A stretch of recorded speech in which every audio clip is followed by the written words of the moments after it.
الحمد للہ وکفا وسلام علی عبادہ الذین اصطفیٰ اما بعد۔ محترم سامعین کرام، اللہ رب العزت نے تین چیزوں کو قرآن مقدس کے اندر ایک ساتھ بیان فرمایا ہے: ایمان اور اعمال صالحہ کو ایک ساتھ میں بیان فرمایا، جیسا کہ اللہ کا قرآن کہتا ہے ان الذین آمنوا وعملوا الصالحات، اسی طرح سے الا الذین آمنوا وعملوا الصالحات۔ کئی جگہ پر قرآن مقدس کے اندر اللہ تبارک و تعالیٰ نے ایمان کو اعمال صالحہ کے ساتھ بیان فرمایا ہے، یعنی انسان کے لیے صرف ایمان کا ہو جانا کافی نہیں ہے، ایمان ہے تو ایمان کے ساتھ اعمال صالحہ بھی ہونا ضروری ہے۔ ایمان کے ساتھ اعمال صالحہ ہوگا جبھی وہ انسان جہنم سے بچ کر جنت میں جا سکتا ہے۔ ہاں، یہ الگ بات ہے کہ خالص ایمان ہوگا تو اعمال بد، برے اعمال جتنے کیے تھے، اللہ کی جتنی نافرمانیاں کی تھی، اس کا سزا جہنم میں کاٹنا پڑے گا۔ جہنم میں سزا کاٹنے کے بعد ایمان ایسی دولت ہے کہ اس کی برکت سے اللہ رب العزت جہنم سے نکال کر جنت میں داخل فرمائیں گے۔ تو اللہ رب العزت نے ایمان اور اعمال صالحہ دونوں کو ایک ساتھ بیان فرمایا ہے، تو ایمان کے ساتھ اعمال صالحہ کا ہونا ضروری ہے۔ دوسری چیز، اللہ رب العزت نے جہاں پر نماز کا ذکر فرمایا ہے، ساتھ میں زکوٰۃ کا ذکر کیا ہے، اور کئی جگہ پر اللہ فرماتے ہیں اقیموا الصلاۃ وآتوا الزکاۃ، نماز قائم کرو اور زکوٰۃ ادا کرو۔ تو نماز کے ساتھ زکوٰۃ کو ذکر فرمایا ہے، تو نماز بھی ادا کرے اور مالدار لوگ، صاحب نصاب لوگ زکوٰۃ بھی ادا کریں۔ تیسری چیز اللہ رب العزت نے ایک ساتھ جو بیان فرمایا ہے، اللہ رب العزت جہاں پر بندوں سے یہ حکم دیتے ہیں کہ بندے صرف اور صرف میری عبادت کرے، اس کے ساتھ ساتھ یہ حکم بھی فرماتے ہیں کہ اپنے والدین کے ساتھ احسان کا برتاؤ کریں، اچھائی کا معاملہ کریں۔ وَإِذْ أَخَذْنَا مِيثَاقَ بَنِي إِسْرَائِيلَ لَا تَعْبُدُونَ إِلَّا اللَّهَ وَبِالْوَالِدَيْنِ إِحْسَانًا۔ کئی جگہ پر ایسا ہے کہ اللہ رب العزت جہاں پر بندوں کو یہ حکم کرتے ہیں اے میرے بندے میری عبادت کرو، تو اپنی عبادت کے ساتھ ساتھ اللہ رب العزت فرماتے ہیں ماں باپ کے ساتھ اچھائی کا برتاؤ کرو، اچھائی سے پیش آؤ۔ اس لیے کہ کوئی علماء فرماتے ہیں ماں باپ کو دکھ دے کر، ماں باپ کو ستا کر، ماں باپ کو تکلیفیں پہنچا کر وہ یہ چاہے کہ میں تہجد گزار بن جاؤں، میں پکے سچے نمازی بن جاؤں، میں حاجی بن جاؤں، میں مجاہد بن جاؤں، میں داعی بن جاؤں، تو علماء فرماتے ہیں ماں باپ کو دکھ پہنچا کر، ماں باپ کو تکلیف پہنچا کر، ماں باپ کو پریشان کر کے وہ یہ چاہے کہ ان کے یہ اعمال خیر قبول ہو جائے، تو اللہ رب العزت کسی کے اعمال خیر کو قبول نہیں فرمائے گا۔ فرماتے ہیں ماں باپ کے دکھ دینے والے کے اعمال اس کے سر سے اوپر تک بھی نہیں جاتا، اللہ تک تو پہنچنا دور کی بات ہے۔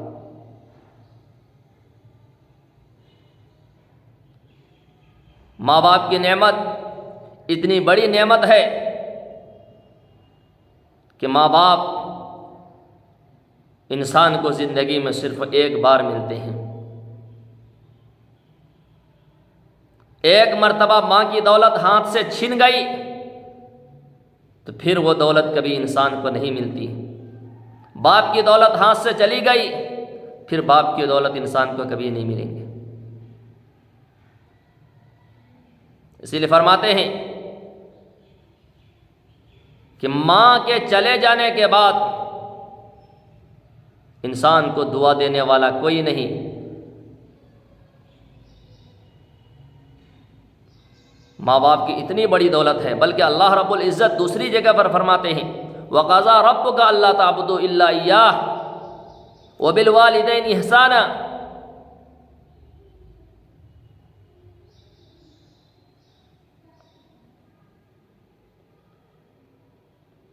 اللہ رب العزت فرماتے ہیں میری عبادت کرو، ماں باپ کے ساتھ اچھائی کا برتاؤ کرو، اچھائی سے پیش آؤ۔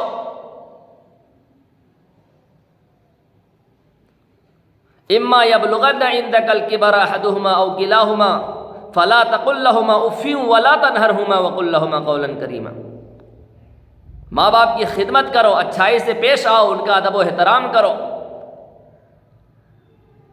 جب وہ دونوں ماں ہو یا باپ ہو بڑھاپے کی عمر کو پہنچ جائے، یا ان میں سے کوئی ایک بڑھاپے کی عمر کو پہنچ جائے، ان کو اف تک نہ کہو، جھڑک کر بات نہ کرو، ان کے سامنے سختی سے بات نہ کرو،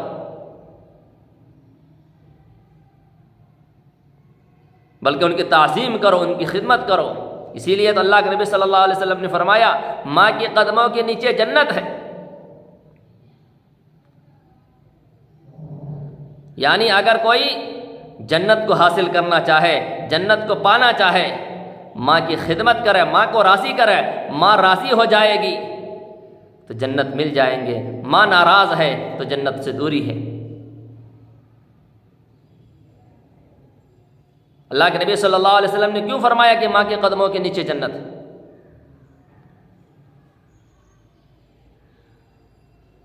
ذرا سوچے انسان آج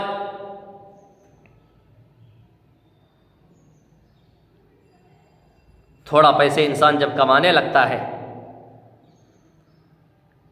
انسان جب اس کی زندگی میں اس کی بیوی آ جاتی ہے تو تھوڑا پیسہ کمانے کی وجہ سے، زندگی میں بیوی آ جانے کی وجہ سے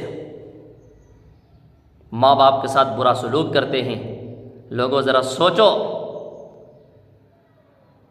آخر وہی ماں ہے جس نے 9 مہینے تک ہم کو پیٹ میں رکھا، 9 مہینے تک پیٹ میں رکھ کر تکلیف کو برداشت کی، پریشانیوں کو جھیلا، راتوں میں نیند اڑ گئی، نیند کو قربان کیا صرف ہمارے لیے، درد ہوتے رہے، درد کو برداشت کیے، صبر کیے صرف ہمارے لیے۔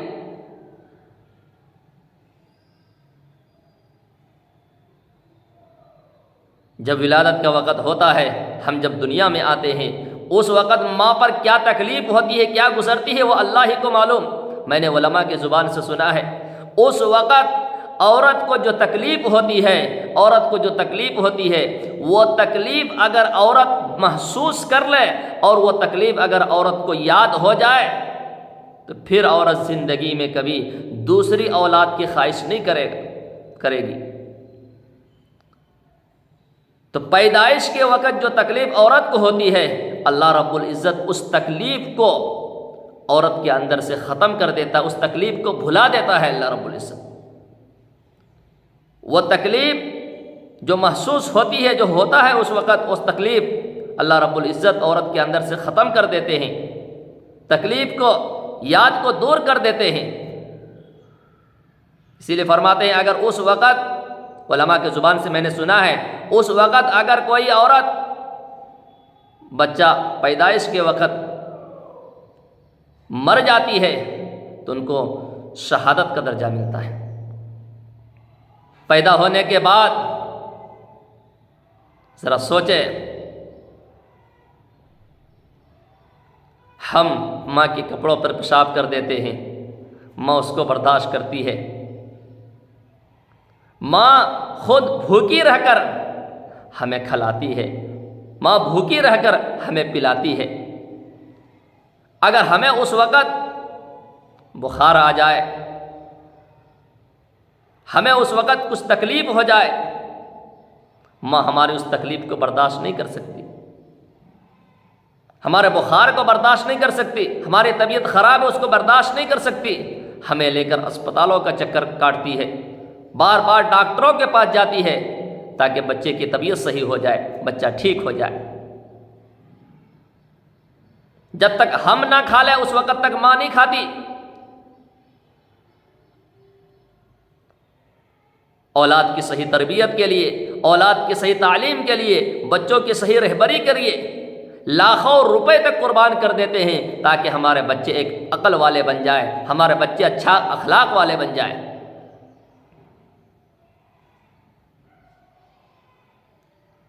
میرے بھائیو ذرا سوچے، وہ کون سی نعمت ہے جو ہماری اتنی فکر کر رہے ہیں، ہماری انگلیوں کو پکڑ کر چلاتی ہے،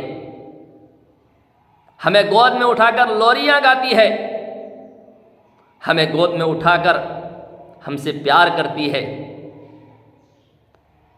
ہمیں رسول اللہ کے کلام سناتی ہے، ہمیں نعت نبی سناتی ہے۔ یہ کون ہے؟ یہ ماں کی نعمت ہے۔ ذرا سوچیں، ماں کے علاوہ نہ یہ کام ہماری بیوی کر سکتی ہے، نہ ہی کوئی اور ہمارے ساتھ یہ عورت کر سکتے ہیں۔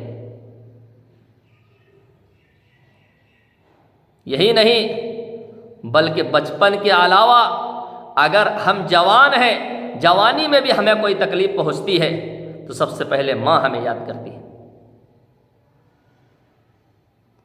خود تو وہ الگ گھر میں رہے گی، خود تو وہ بیمار رہے گی، خود تو وہ پریشان رہے گی، لیکن اولاد کو ہر ہمیشہ وہ یاد کر کے یہی دعا کرے گی، اللہ مجھے تو تکلیف ہے، میں تو بیمار ہوں، لیکن میری اولاد کو صحت دے دے، اس کی بیماری دور کر دے، میرے اولاد کو کوئی تکلیف نہ ہو، میری اولاد کو کوئی پریشانی نہ ہو۔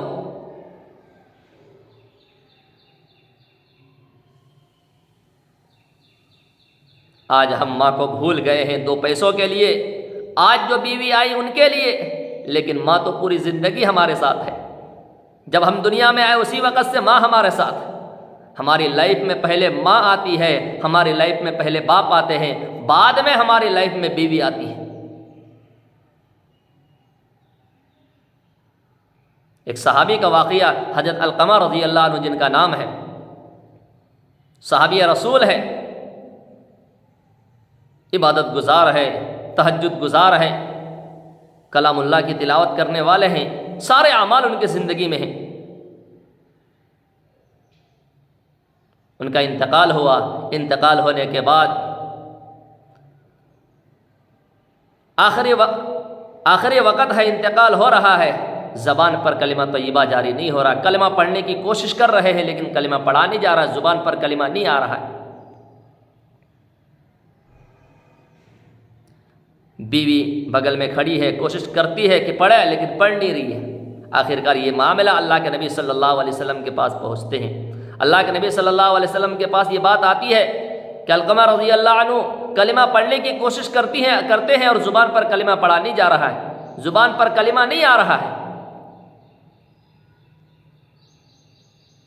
اللہ کے نبی صلی اللہ علیہ وسلم فوراً سمجھ گئے اور کہتے ہیں، کیا علقمہ کی والدہ زندہ ہے؟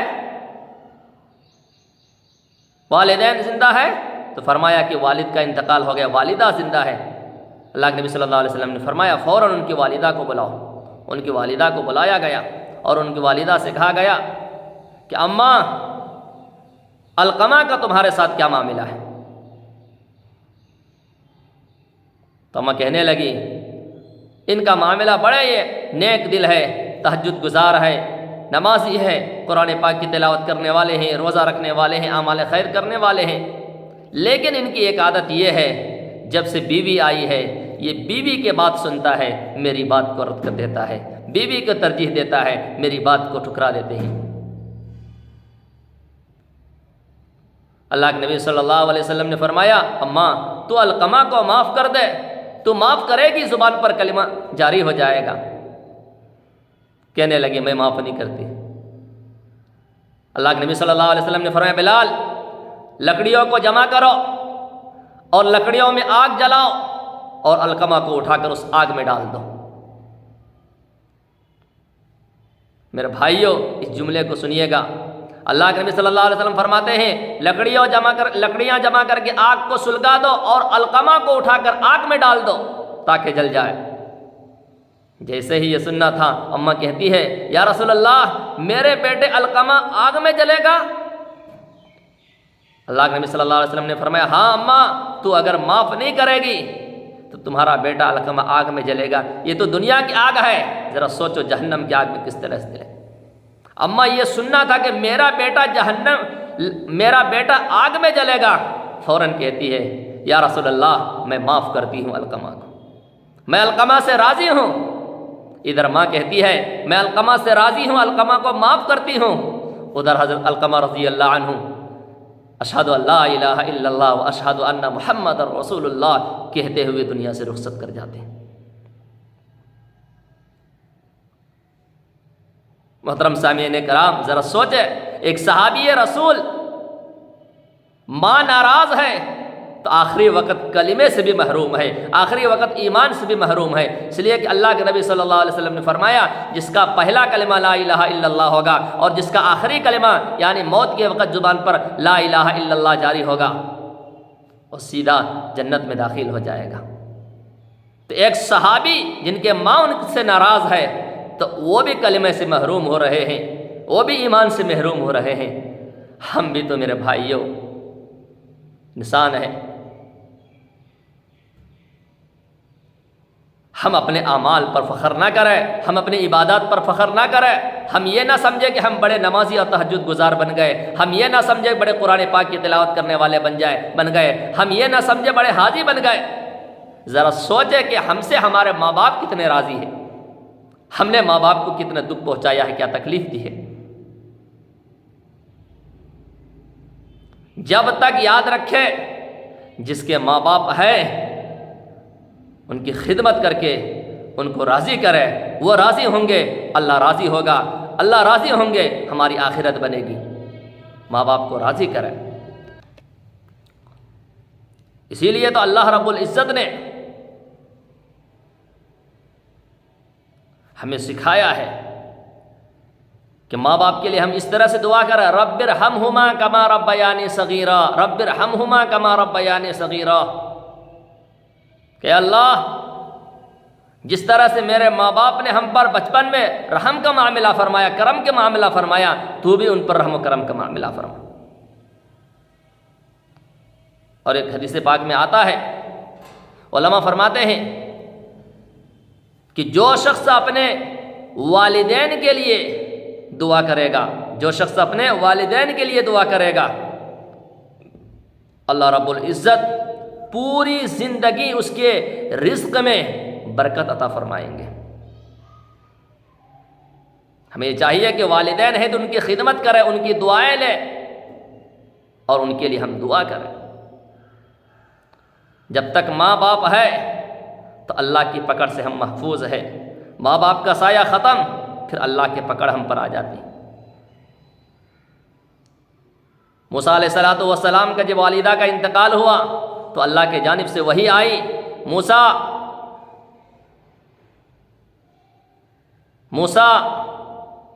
اب تمہارے حق میں دعا کرنے والے نہیں ہیں، تمہاری ماں تھی، تمہاری ماں تمہارے حق میں دعا کرتی تھی، تمہارے ماں کی دعا جس کی وجہ سے تم محفوظ تھے۔ موسیٰ ماں کی دعا تمہارے ساتھ تھے، ماں کی دعا تمہارے ساتھ تھی، ماں تمہارے لیے دعا کرتی تھی۔ اب یاد رکھے تمہاری ماں دنیا سے چل بسی ہے، اب ماں کا سایہ تم پر نہیں ہے، اسی لیے دیکھ کر زبان کو استعمال کرنا، دیکھ کر قدم کو سامنے بڑھانا، دیکھ کر ہاتھ کو سامنے کرنا۔ کوئی تم سے خطا نہ ہو جائے اور اگر تم سے کوئی غلطی ہو جائے تو تمہارے حق میں دعا کرنے والا کوئی نہیں رہے گا، اللہ کی پکڑ اس وقت آ جائے گی۔ تو جب تک ماں باپ ہوتے ہیں اولاد کے لیے دعائیں کرتے ہیں، اللہ کی پکڑ سے انسان محفوظ میں رہتا ہے، اللہ کی پکڑ سے انسان بچے رہتا ہے۔ جب ماں باپ دعا کرنے والے نہیں ہوتے ہیں اللہ کی پکڑ فوراً اتر جاتے ہیں۔ کتنے واقعات ہیں جنہوں نے ماں کی خدمت کی تو اللہ تبارک و تعالیٰ نے کیا ان کو اجر عطا فرمایا۔ انشاءاللہ اگلی ویڈیو میں یہ بتائیں گے کہ جس نے ماں باپ کی خدمت کی ہے اللہ رب العزت نے اس کو کیا مقام عطا فرمایا ہے۔ اللہ ہم سب کو ماں باپ کی خدمت کی توفیق عطا فرمائے، آمین۔ وما علینا الا البلاغ۔